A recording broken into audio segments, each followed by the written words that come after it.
Bangalore bypass, ज्याला आपण driver सगळे म्हणतो बेंगलोरचा नाईस रोड, तर हे नाईस रोड जरा का नाही बाकीच्या रोडपेक्षा जरा वेगळा आहे. कारण हा जो रोड आहे, आता आपण रोडवर चालतोय तर हायवे असतोय, नाहीतर आपला गावाचा कुठला रोड असतोय.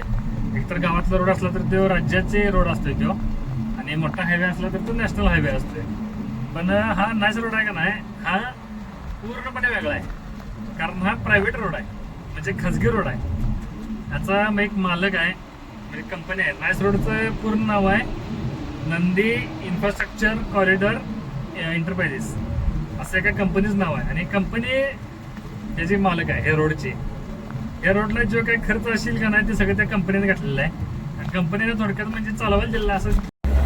आणि हा रोड पूर्ण खाजगी असल्यामुळे का नाही यांचा नियम पण वेगळा आहे या रोडचं. आता आपण बाकीचे टोल नाक्यावर जर आपलं झोपाल तर आपण झोपतोय, तिथं आपल्याला कोण पार्किंगचे पैसे घेत नाही का काय घेत नाही, कारण तो रोड असतोय. रोडवर आपण गाडी लावून झोपतोय, त्यामुळे काही विषय नाही तसा. पण इथे जर या टोल नाक्यावर कुठे गाडी लावून झोपलं तर पार्किंगचे चार्जेस द्यायला लागतात. आता आपण मोठ्या गाड्या चालवतो तर मोठ्या गाड्यांना का नाही 200-300 रुपयाची पावती आहे त्यांची पार्किंगची. आणि ते पावती कंपल्सरी त्यांना द्यायला लागते. त्यांचं डायरेक्ट त्यांचं नाही बिल असते, ते बिल आपल्याला त्यांनी देतात असं आहे. थोडक्यात काय आपल्या भारतामधला हा एक महत्वाचा रोड आहे, जे पूर्ण खाजगी रोड आहे. हा बेंगलोरचा नाईस रोड असं फेमस नाव आहे याचं.